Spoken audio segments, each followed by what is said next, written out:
Welcome everyone. Please be seated. I'd also like to ask all of you to please silence your cell phones and BlackBerries if you would. Of course, Madam Secretary, you're welcome to text at any time if you like. And of course, I'd like to thank the Gay Men's Chorus of Washington for kicking us off with a really fantastic version of the national anthem. My name is Ken Caro-Mens, and I'm the one fortunate enough to be GLIFAA's president as we come together to celebrate our 20th anniversary. You know, the history of lesbian, gay, bisexual, and transgender employees at the department is one that very much reflects the complex and difficult evolution we have undergone as a country on the issue of civil rights of LGBT people. There are many in this room who were alive, and a few who were serving in the department back when LGBT employees were subjected to criminal investigations. They had their lives ruined and their friends intimidated. They were told that they were threats to our national security for nothing more than whom they loved. But what a difference we have today. For the first time, an LGBT-focused event is taking place in the Benjamin Franklin Room.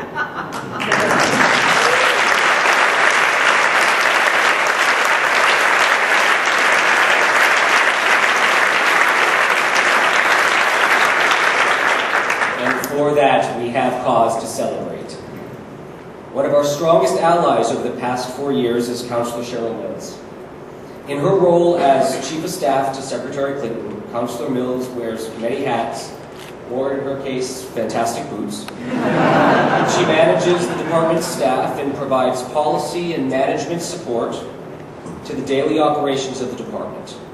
I don't have time to list all of the things that she's done over the past 4 years, but I'd like to take a moment to highlight her work with Haiti that began long before the earthquake, when the Secretary asked her to lead our diplomacy and development efforts there. And the people of Haiti are better off because of Cheryl's tireless work on their behalf. Just one project she's worked on is on track to create more than 20,000 jobs for Haitians. But despite all she has on her plate, she's always been there for GLIFAA, a true friend. No matter what your cause or situation, Cheryl is someone you want on your side, and GLIFAA does. Councillor Mills.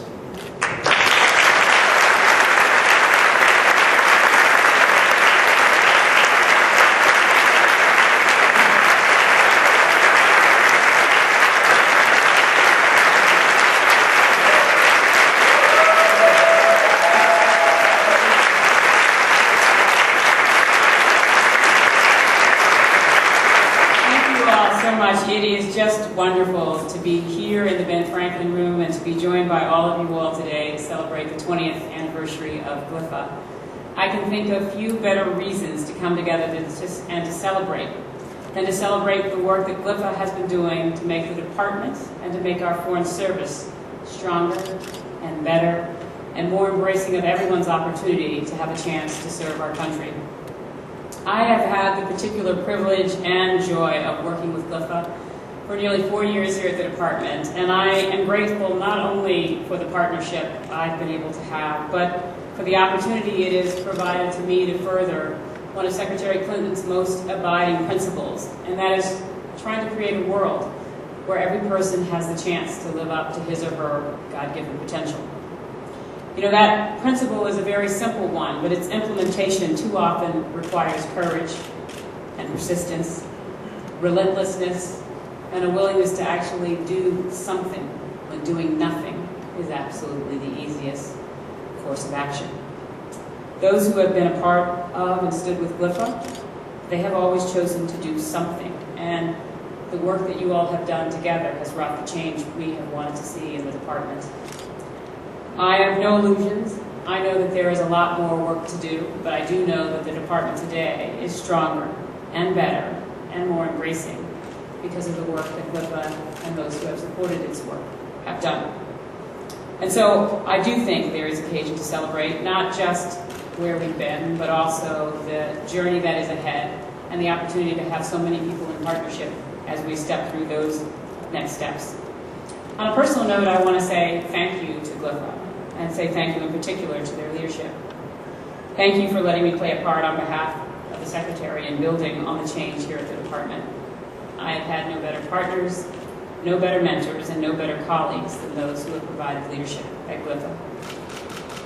Certainly during my tenure here, they too are like the voice of the secretary saying in my ear, just like when I was a child and my mom used to read Winnie the Pooh, "Truly you are braver than you believe, stronger than you seem. You are smarter than you think." And yes, together we are. And for that I am constantly grateful that I have had this experience as a reminder. So it is my distinct honor to introduce someone who deeply understands and appreciates GLIFAA's mission. She has fought tirelessly throughout the years to try to make this a better world for all of us, and in particular, she has made sure that she has championed an end to discrimination in all the places where she has sought to reach, but most particularly also in those discriminations and practices that have affected LGBT individuals here at home and certainly around the globe. So please join me in welcoming Secretary Lindsay.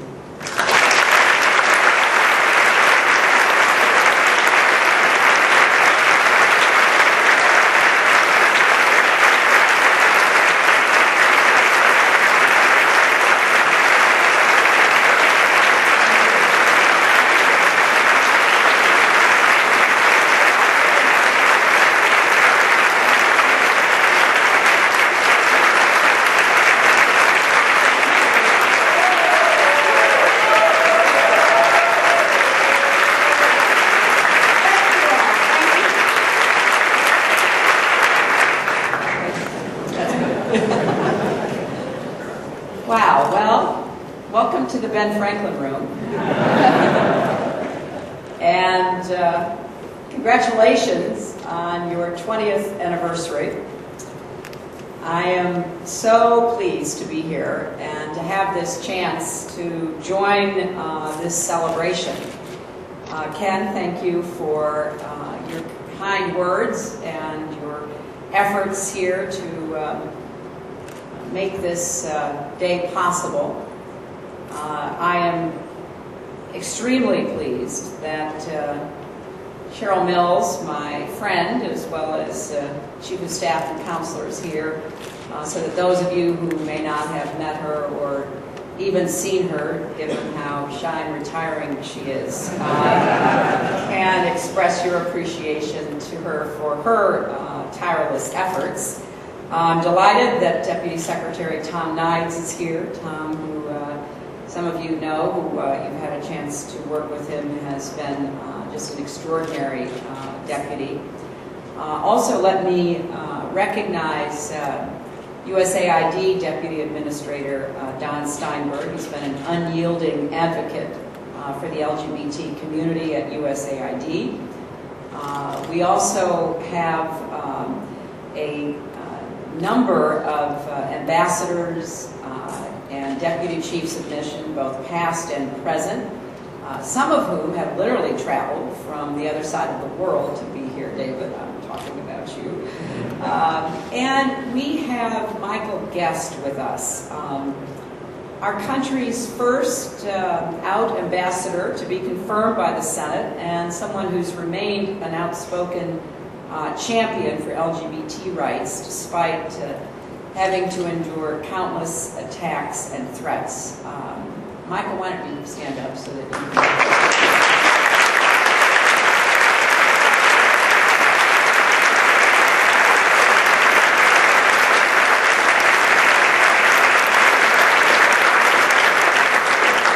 Also, let me thank the GLIFAA board and members. I just had a chance to meet the board and former presidents. I don't think I've ever been in a room with so many former presidents.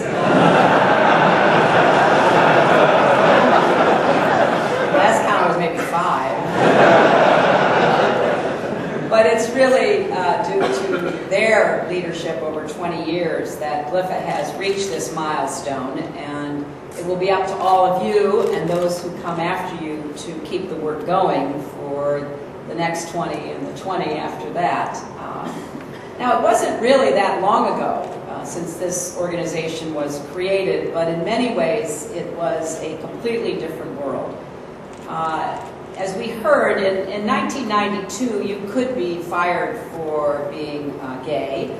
Just think about all of the exceptional public servants, the brilliant strategists, the linguists, the experts, fired for no reason other than their sexual orientation. Think of what our country lost because we were unable to take advantage of their hard work, expertise, and experience. And the policy forced people to make terrible choices, to hide who they were from friends and colleagues, to lie or mislead, to give up their dreams of serving their country altogether.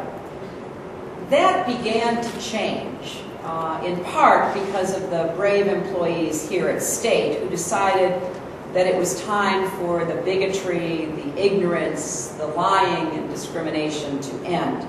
The LGBT community deserved the same chance as anyone else to serve, and indeed, as we all know, many had for many years, just without acknowledgement of who they were. So enough was enough, and that's how GLIFAA was formed, and thank goodness it was. We've come a long way since then, and we have seen milestones along that journey over the last 20 years. I remember that, I think on my husband's first day in office back in '93, he announced that gays and lesbians working in the federal government would receive equal treatment under the Civil Service Reform Act. 2 years later, Secretary Warren Christopher made clear those rules would be enforced within the halls of the State Department when he issued a statement that explicitly prohibited discrimination on the basis of sexual orientation. Now, over the past 4 years, we've built on those and other steps to really acknowledge and welcome LGBT people into the State Department family and other agencies. We've extended benefits to same-sex domestic partners of state and USAID employees, foreign service officers, personal service contractors, third country nationals at missions overseas. We've institutionalized these changes by creating a classification for same-sex domestic partners in the Foreign Affairs Manual. We've also made it clear in our Equal Employment Opportunity Statement that the Department doesn't discriminate on the basis of gender identity or expression. We've helped to make it easier for transgender Americans to change the gender listed on their passports because our mission is not only to protect the rights and dignity of our colleagues, but also of the American people we serve. And we've taken this message all over the world, including the UN Human Rights Council in Geneva, where we worked to pass the first ever UN resolution affirming the human rights of LGBT people. Now, together, we have worked to make something very simple and right come true. Our people should not have to choose between serving the country they love and sharing a life with the people they love. And I want to say a few words about why this work is so important. Now, leaders of all kinds will stand in front of audiences like this and tell you that our most important asset is our people. And of course, that's especially true in diplomacy, where we try to be very diplomatic all the time. But where our success truly depends on our ability to forge strong relationships and relate to people of all backgrounds. And what that means for me as your secretary is that creating an LGBT welcoming workplace is not just the right thing to do, it's also the smart thing to do. In part, that's because the nature of diplomacy has changed, and we should and need to keep up. Today, we expect our diplomats to build relationships not just with their counterparts in foreign governments, but with people from every continent and every walk of life. And in order to do that, we need a diplomatic corps that is as diverse as the world we work in. It's also smart because it makes us better advocates for the values that we hold dear. Because when anyone is persecuted anywhere, and that includes when LGBT people are persecuted or kept from fully participating in their societies, they suffer, but so do we. we're not only robbed of their talents and ideas, we are diminished because our commitment to the human rights of all people has to be a continuing obligation and mission of everyone who serves in the government of the United States. So this is a mission that I gladly assume.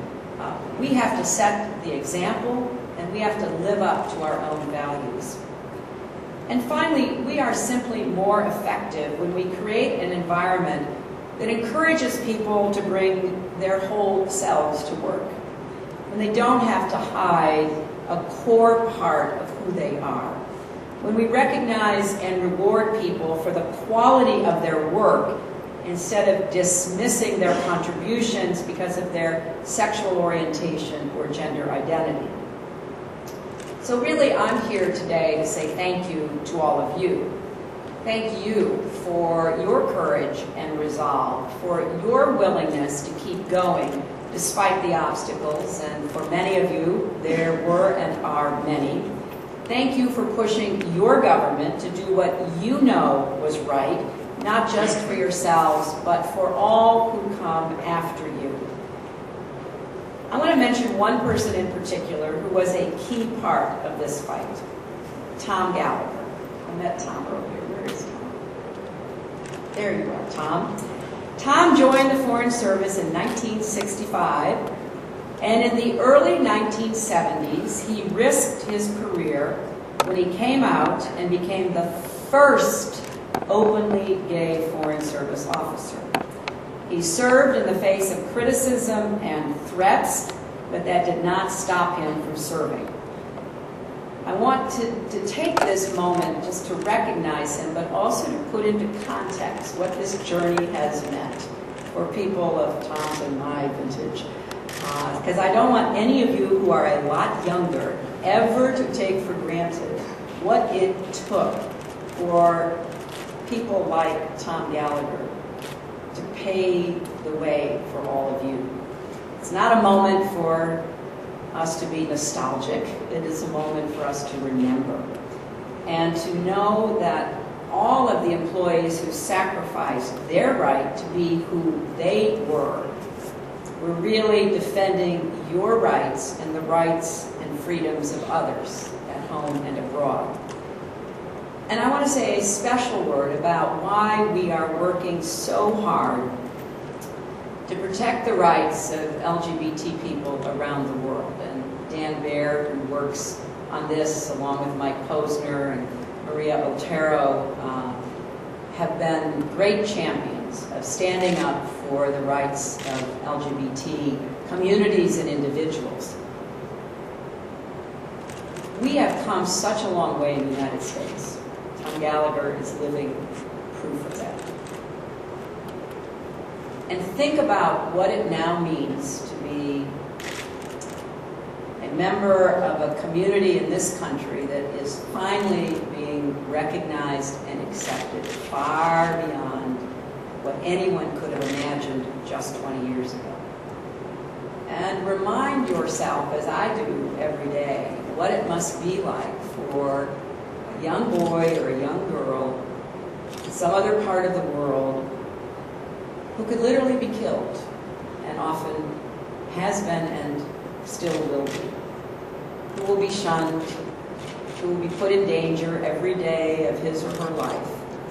And so when I gave that speech in Geneva and said that we were going to make this a priority of American foreign policy, I didn't see it as something special, something that was added on to everything else we do, but something that was integral to who we are and what we stand for.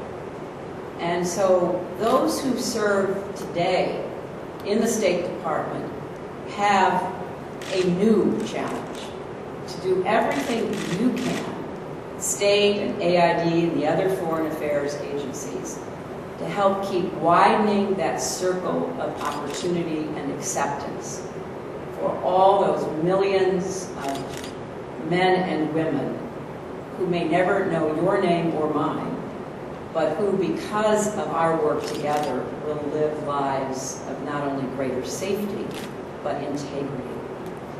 So this is not the end of the story. There's always more we can do to live our values and tap the talents of our people.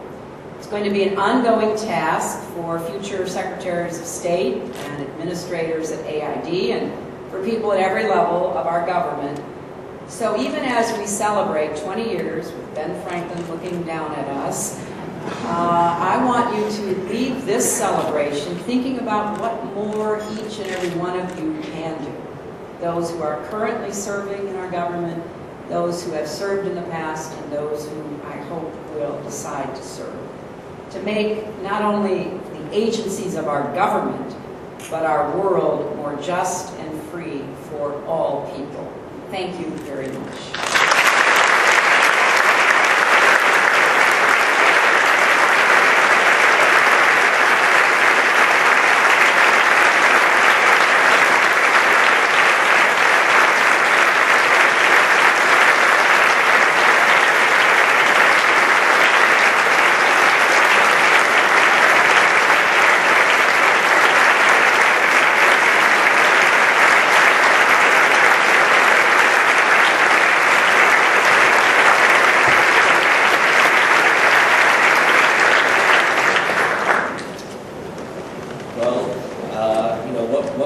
Say it's just such an incredible honor to have Secretary Clinton be here with us today to celebrate GLIFAA's 20th anniversary.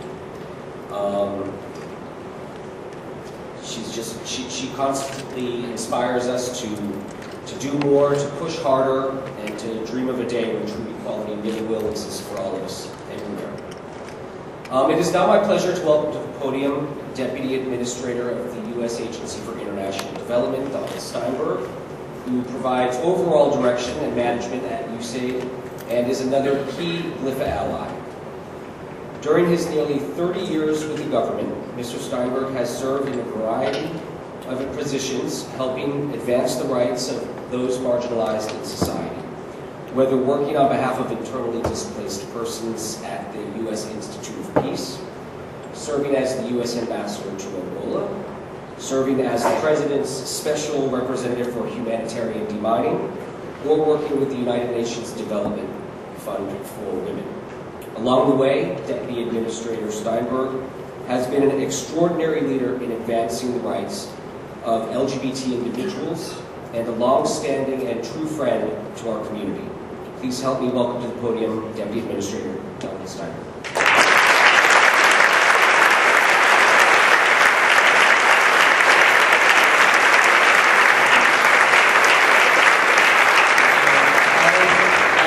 Having a warm-up act like the Secretary. I'm really tempted just to say ditto and get off the stage, but I did want to say it's my honor as well to welcome you here for the celebration of GLIFAA's 20th anniversary, and I too wanted to thank you for the activism, the advocacy, the willingness to step forward at a time when it wasn't always so easy to do so on behalf of the LGBT community. I'm actually one of those people who was around in the State Department back in those bad old days. And I remember when I came in doing my security investigation, and the guy asked me about drug use and links with terrorist organizations, and then he said, "So tell me the names of some old girlfriends." I thought that was a little odd. And I said, well, you know, not all of my old girlfriends I really want as references. And he said, no, just tell me some names. So I told him the name of one, and he calmed down a little bit. I told him another, he calmed down even further.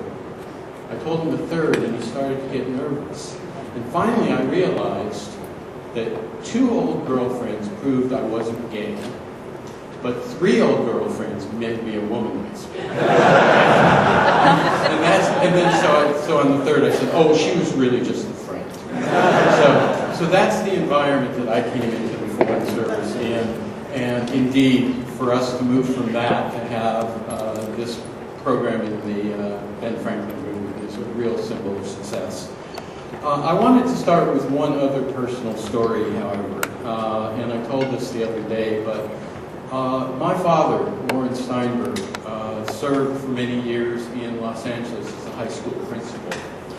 And 3 decades ago, he was the first administrator in his region to launch a program to support and mentor LGBT students on his campus. The program was called Project 10, which reflected the fact that about 10% of the population at that school was probably LGBT.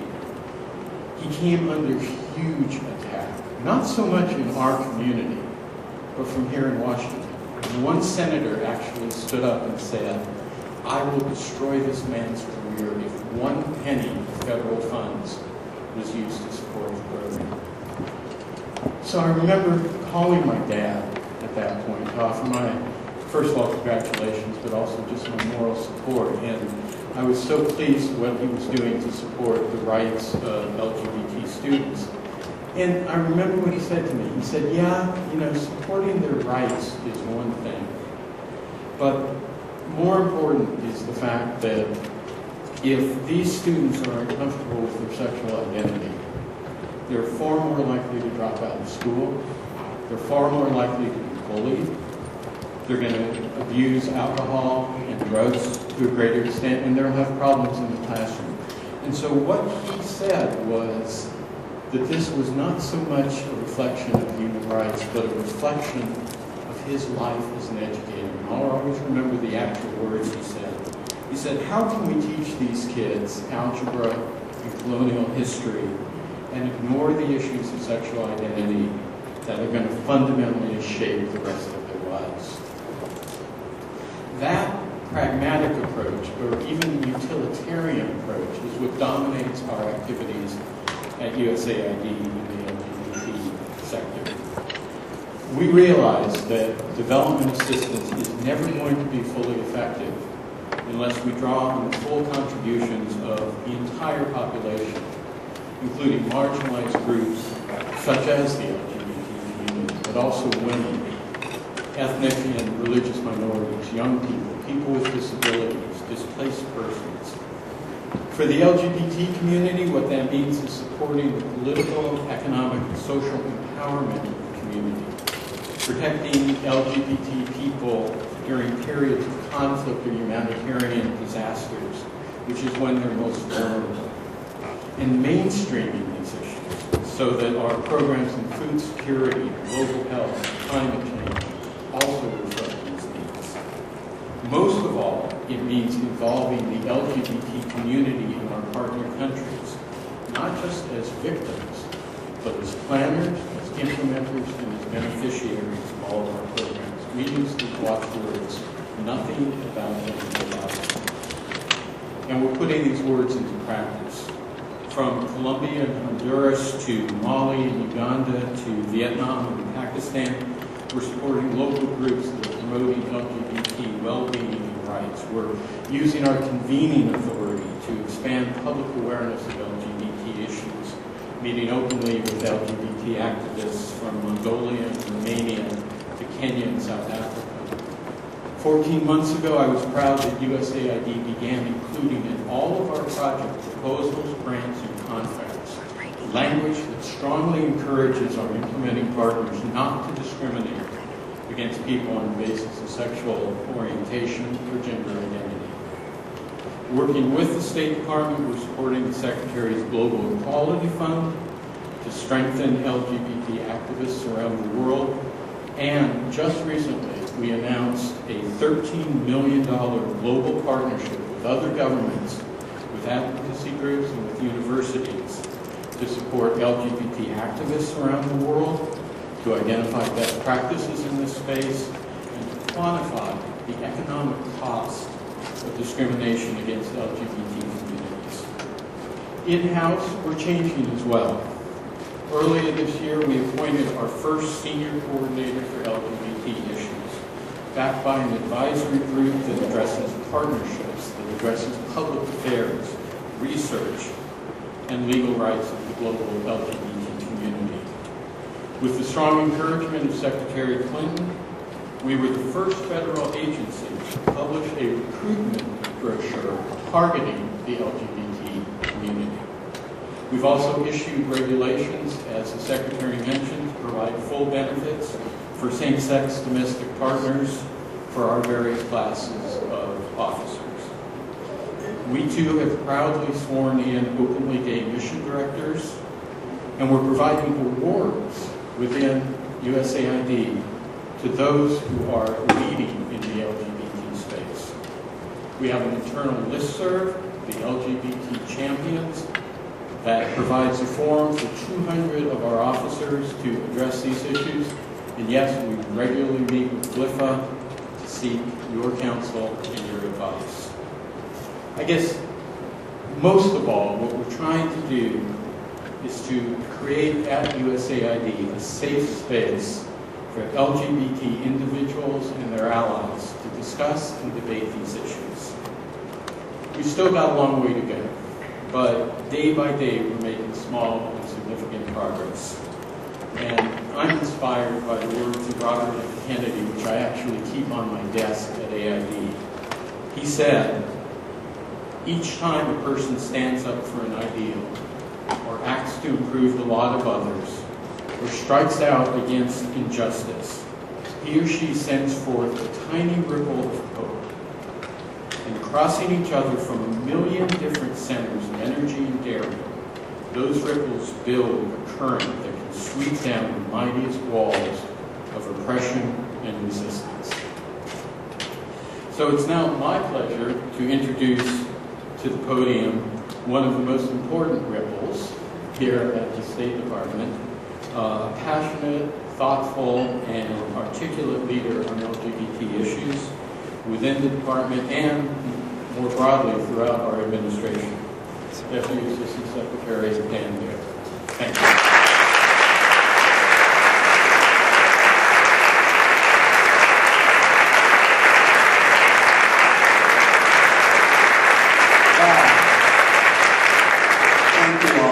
This is more than I expected. I was remembering the first time I came to this room was as a high school student on a trip to Washington, D.C., and I was keenly interested in politics and government, and also had the first inklings that might be a career that was ruled out for me at the time. And it is kind of beyond my wildest imaginations that I would now be standing in this room with this group of people and getting to stand here and see all of you out there today. There are so many important members of civil society and our government in this room and our past public servants in this room. The number of assistant secretaries and undersecretaries and deputy secretaries in the audience just proves that we all know who throws the best parties. And the fact that the TV cameras have left should not worry you. It just means that we're getting to the dirty jokes section. I should say I'm very humbled to be here. I'm the Deputy Assistant Secretary in the Bureau of Democracy, Human Rights, and Labor. When I first came into the department, somebody pulled me aside and said, "I just want you to know your power is inversely proportionate to the number of words in your title." So, being the Deputy Assistant Secretary of State for Democracy, Human Rights, and Labor, you can all ignore what I have to say and just go about your business, get your Appletinis. I want to start by thanking GLIFAA, because the fact that I was able to come here, and I was in high school less than 20 years ago, fewer than 20 years ago was the first time I was here. The fact that I was able to have those fears then and be able to be here now is thanks in large part to the work of those who came before me and those who advocated on my behalf, even if they didn't know that they were doing that. And I want to take a couple minutes just to tell you about the work that we are doing overseas as part of our foreign policy that the department and USAID and others engaged abroad are engaged with. Obviously, for those of you who follow this space, Secretary Clinton's speech in Geneva last year on December 6th in honor of Human Rights Day was really a high watermark, and on the same day President Obama issued a presidential memorandum ordering all agencies engaged abroad to implement that policy. But the Secretary really articulated a foreign policy commitment and defended it robustly. And that speech was viewed online by hundreds of thousands of people. In fact, 10 times as many people as any other speech that she's given as Secretary of State. And for those of us who have been working on these issues, it was not a kickoff event or a new turn. It was rather the consolidation and the continuation of work that we had been working on since she first came into office, really on the first days. And I just want to highlight a few of the things that we're doing. First of all, the human rights reports that my bureau puts out every year, we have made a concerted effort to beef up the coverage in the human rights reports of violations and abuses of LGBT people. This is actually something that started when Assistant Secretary Harold Coe, now legal advisor, was the Assistant Secretary of DRL, but now there is a specific section in each human rights report that covers human rights abuses and violations related to LGBT people around the world, which is really boring for most of the rest of the world, but really important for those of us who do this work, and more importantly for our partners in civil society who are making the case for change in their own societies around the world. We know that they look to these reports as validation of their claims, as a basis to substantiate their arguments, etc. And it's crucially important that we put the U.S. Government's imprimatur behind the facts that are in the report, because it helps them make the case on their own. And I have to say, our officers around the world have been doing a terrific job of reaching out. It's as you might imagine, kind of hard to find people to talk to about these issues in many, many places around the world. And I get stories of intrepid young officers who are figuring out which cafe in a city in the Arab world is a place where people gather and talk, and going there late at night to have conversations, to learn, etc. And it's really remarkable the work that people are doing in the field. Which leads me to our diplomacy. The Secretary sent out a cable in June of 2010 that went to every ambassador around the world, asking them to integrate the human rights of LGBT people into their human rights work as they would any other human rights issue, and making it part of our comprehensive human rights policy. And people have been following up on that around the world to tremendous effect. One of the approaches that we've taken to this work is to not send too many orders of what people should do, but instead say, write to us and tell us the next great thing that you've come up with. And it's proven enormously successful. The ideas that have come out of our posts have been terrific, creative, outstanding. We've been able to facilitate sharing them among posts, and it's been really inspiring to see the work that's been getting done. As the Secretary mentioned, we've been working multilaterally. Assistant Secretary Brimmer is here, and we worked very hard to support a South African resolution of the Human Rights Council last year that was the first ever UN resolution recognizing the human rights of LGBT people.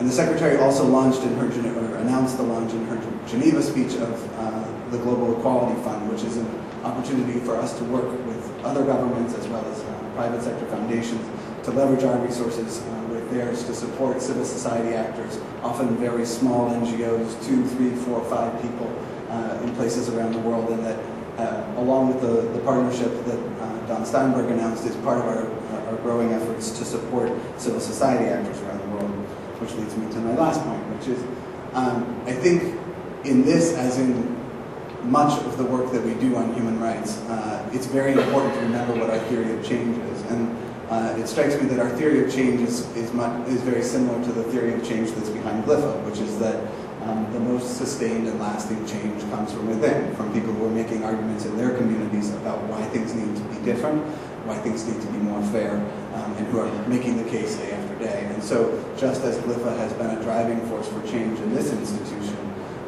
we recognize that in many places around the world there are people who, and Secretary Clinton said, they may not know your name, they may not know my name. I hope they know her name. They should know her name. She has been a terrific leader in this. But there are many, many places around the world where there are truly impressive, courageous advocates and activists who are making the case for change in their societies. And we are making every effort to make sure that we are supporting them both diplomatically by inviting them to meetings and serving a convening function, but also in helping to identify what skills and training they might need, what resources they might need to mount their next campaign, etc., and supporting them in that way too. Finally, in closing, I just want to say that I think it's really important. One of the things people often ask about this work is, is this just a way of you catering to some domestic interest group? And Chad Griffin's presence in the front row should not counter what I'm about to say, but I'm sure Chad would agree with me that when we make progress on these issues, we are not making progress just for people who are LGBT. And that is something that the Secretary said, but I think it's especially important for those who spend a lot of time thinking about America's place in the world. And the fact is that over the last decades, America has earned a reputation in the world of being on the front lines of human rights. And there's this great thing that once Secretary Clinton gives a speech about the human rights of LGBT people, it's no longer edgy. But the day before it was. And nobody else can do that now because she has done that. And it augments the influence and the reputation of our country as a whole to be seen as a leader in human rights in the world.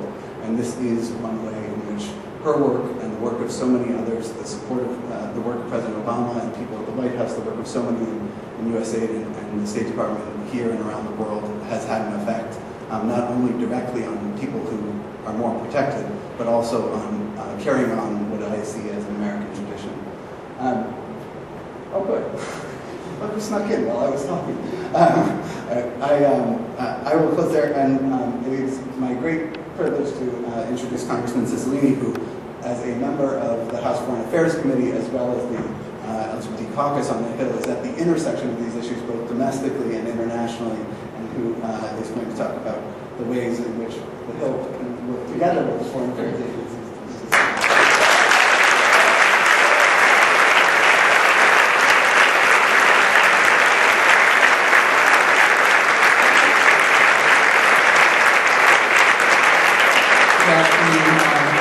I'm really delighted to be here this afternoon to celebrate the 20th anniversary of GLIFAA and to say congratulations to everyone who has been a part of this organization and to be part of this really exciting celebration of 20 years of extraordinary work. I want to begin by, and I know she had to leave, but I do want to begin by acknowledging the really transformational leadership of our Secretary of State, who, I've traveled as a member of the Foreign Affairs Committee and had the opportunity to meet with lots of folks in the Foreign Service from our community. And each and every one of them has shared with me what a difference her leadership has meant for the State Department and around the world. And it has really been transformational, both in terms of workplace issues and equality in the workplace, but also in the example it sets for the rest of the world. So I want to just give her a big round of applause.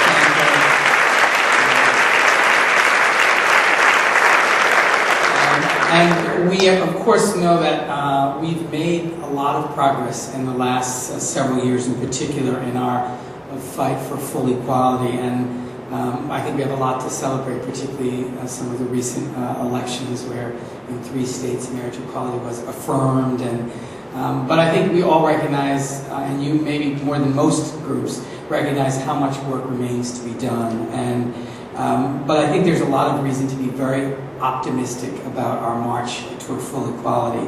I've had the opportunity in my first term in Congress to see, obviously, really bitter partisanship on a lot of issues, but some willingness to work together and try to find some common ground on issues of equality. In our committee, in one of the rare moments of bipartisanship, we actually passed an amendment that I put forth in the Foreign Affairs Committee that would have empowered the Secretary of State to discourage foreign governments from sanctioning acts of violence against individuals based on sexual orientation or gender identity. And there was bipartisan support for that. So I think we need to build on those moments as we move forward in the Congress. And we have some great new opportunities this January because in addition to having our first openly gay member of the United States Senate, the wonderful Tammy Baldwin, we have 4 new members in the House. It's no longer a novelty to be openly gay and be a member of the Congress, which is great, but I think our presence there and the growth of the LGBT caucus in the Congress is going to make a real difference. We need to build on that and grow our ranks even more, but it changes the conversation. It will change the way we approach public policy, and I think it bodes really wonderfully for us as a community and as a country as we move forward. But I want to say in particular thank you to those of you who are in the Foreign Service or related agencies, because the work that you do every single day not only reflects on our great country, but reflects on our wonderful community. And you are ambassadors not just of the United States in your work, but of the LGBT community. And so the work you're doing is helping to advance equality for people all over the world as a result of people interacting with you and seeing the excellence of your work, seeing the work ethic you display, the dedication to the professionalism of your task. And those are all things which build respect for our community and which really act in important ways in advancing full equality for us, not only here, but all across the world. And I'm incredibly optimistic that despite some of the divisions that we still have on the House side, that we will continue to make progress, and we cannot for one brief second believe, I'm a Democrat, that because we're not in control of the chamber, that we should not fight hard for progress on the issues that are important to us.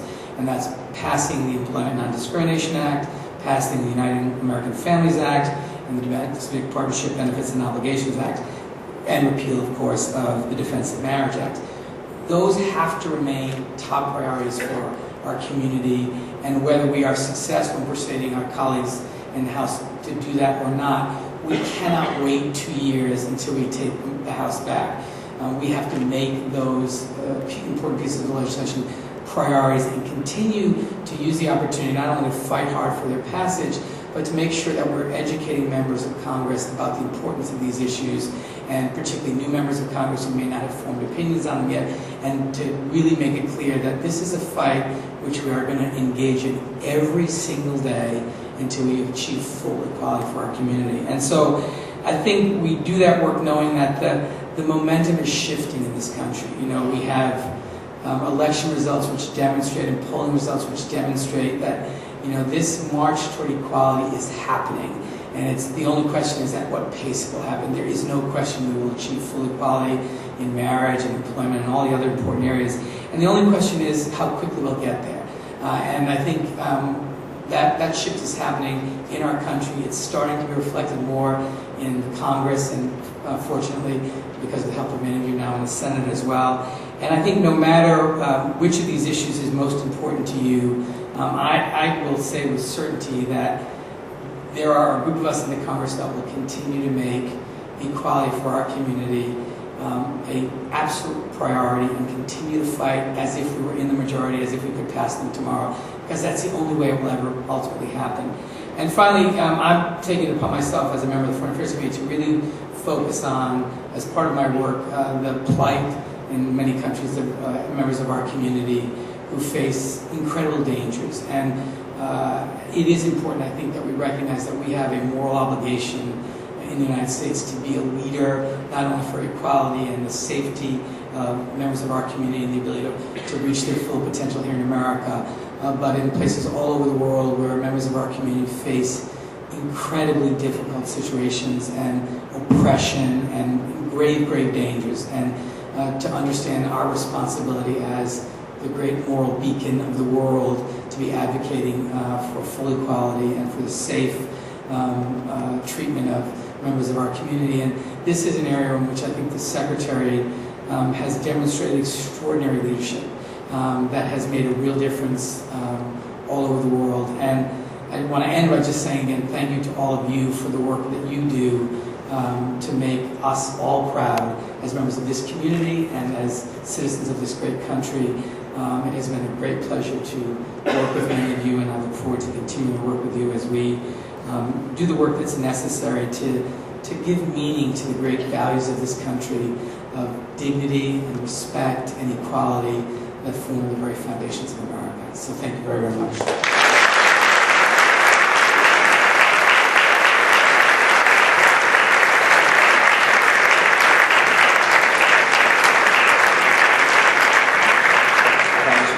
Thank you very much for being here today. It's a great honor. It's now my pleasure to introduce GLIFAA's founding president, Mr. David Buss, who served the department in multiple African, European, and domestic assignments over a 34-year career. David retired from the Foreign Service 6 years ago, and he and his husband of 25 years, also named David, are now living in New York's historic Hudson Valleys. David?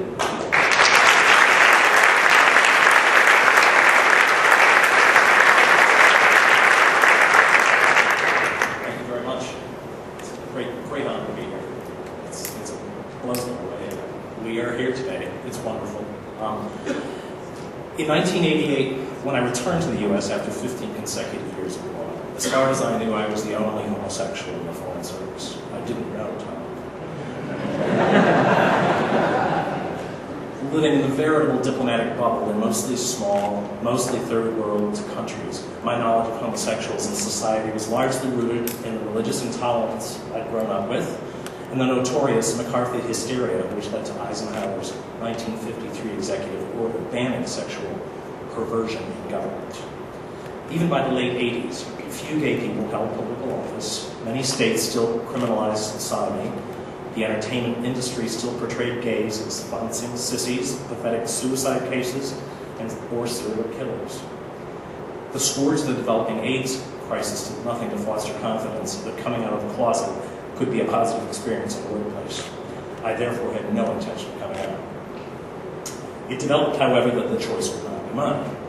Bureau of Diplomatic Security, it was called SY in those days, had opened a criminal investigation based on allegations that I had had a homosexual relationship in my last previous overseas post. Traumatized by the idea that something so personal to me and irrelevant to my job performance or loyalty to my country, I nonetheless began to develop a sense of strength and self-confidence through the painful and stressful process of coming out to those I loved, my friends, my parents. I decided I would not be intimidated. I thus made up my mind to fight. I found allies in AFSA and the late gay rights advocate Frank Kameny in developing a response to the investigators, while also sharing details of my interrogations with straight, sympathetic colleagues at the highest levels of the department. Whether this led to pressure on security to back off, I did eventually receive notice that the investigation was closed and my clearance was intact. Still burnt by the selective and deeply personal intrusion into my personal life, and frustrated by the inequality in treatment of someone in my situation, I encouraged the AFSA representatives to share my experience and contact information with anyone else who might come to them in a similar plight. To my great surprise, over the course of the next year, I learned of a dozen others in various stages of suitability reviews. As you're all probably aware, this led to a clutch of Foreign Service personnel to gather at my partners in my D.C. townhouse for a brunch back in March 1992 to share our histories and agitation, concluding that the time was right for organizing to press for fair and equal treatment. Thus was born GLIFAA. The gathering today is testament to the phenomenal gains made in 20 short years. The fact we are here today at the invitation of the Secretary is a dream realized. We're not there yet, however. Let's not forget that DOMA precludes our realization of full equality. Many of the places in which we are called to serve still consider our orientation criminal. Many of the Americans we represent when we are serving abroad have less than kind feelings about us. So as much as we are here today to celebrate this anniversary of our accomplishments and progress, let's not lose sight of the journey ahead. Thank you very much.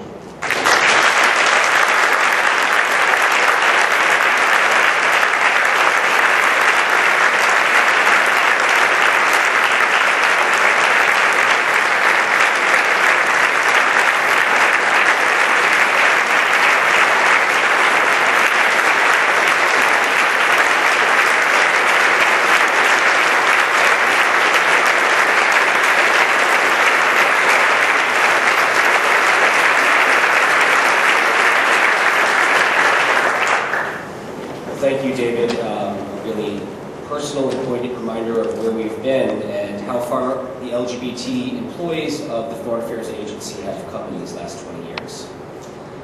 Obviously, I want to thank all of our speakers, from the Secretary, Deputy Administrator Steinberg, Congressman Cicilline, Dan Baer, Deputy Assistant Secretary Dan Baer, for your presence here today and the powerful messages that you have shared with us as a welcome affirmation of how much this department, and indeed this entire administration, cares for LGBT people, not just here at Foggy Bottom, but all across the United States and in the four corners of the world.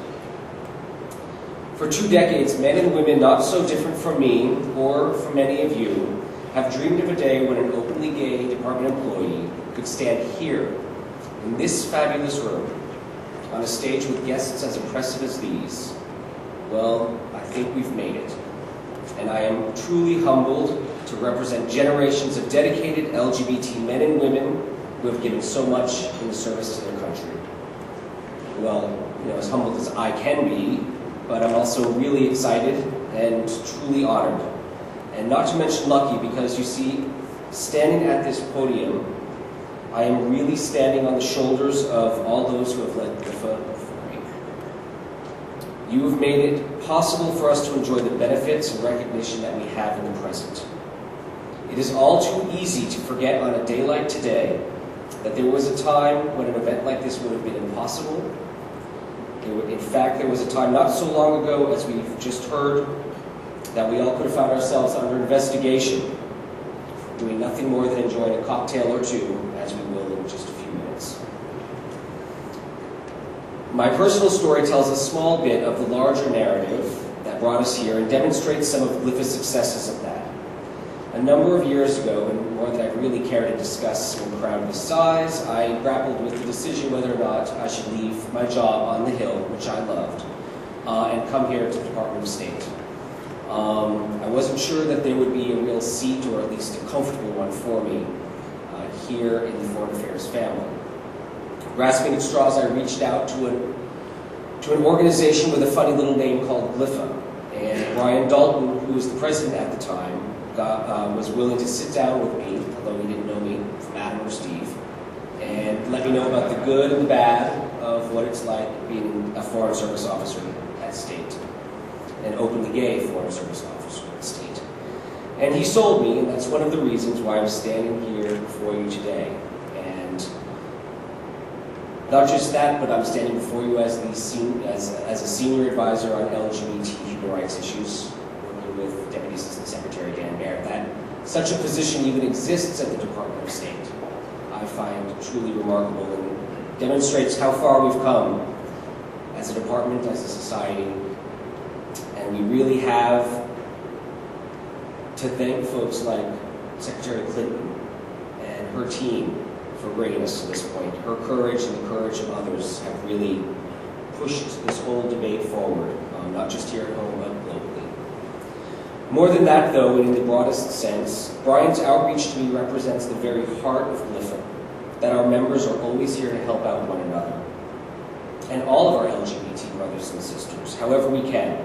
Just last week, GLIFAA worked with officials at USAID and at OPM to ensure that the 2 children of an USAID Foreign Service officer would be given health insurance, despite the fact that these 2 children have 2 moms. These are some of the fights that were ongoing, that we're still fighting, and we're still actually doing pretty well at succeeding with. You see, the story of GLIFAA is not one of power politics or beltway bravado. It's really a fable about the true and inspiring force that ordinary people can muster when they stand together and stand for their rights and their dignity. And 20 years of that kind of story is really worth celebrating. Now, if I haven't used the word enough, and I probably have, the fabulous thing is that GLIFAA will continue this tradition for a 21st year, and a 22nd, and a 23rd, and as many more as we and those who come after us maintain the spirit and strength to carry us forward. And there is more work to do. So long as our spouses and partners are not equal and do not receive the full benefits and privileges they should for enduring the hardships we all share, so long as bigotry and discrimination lurk in any dark corner of our bureaucracy, so long as any LGBT employee fears that she or he will be judged by anything other than her talent or his skill, there is a place for GLIFAA in this department, and a reason for our members to go on helping one another and helping the entire Foreign Affairs family achieve the full potential that we all owe to the people we represent, the people of the United States of America. Great things come from humble beginnings, and what started as a simple, albeit fabulous brunch can lead one day to the Ben Franklin Room. In celebrating GLIFAA's 20th anniversary together, we are all celebrating the countless contribution made by those in this room, by the Secretary, by her team, and by the silent multitude of LGBT employees who have served secretaries since the days of Jefferson. All of which brought GLIFAA and all of us and all of its members on that very journey. Thank you all for joining us on this very special occasion, and I'd like to now invite you all to join me in a mimosa or two.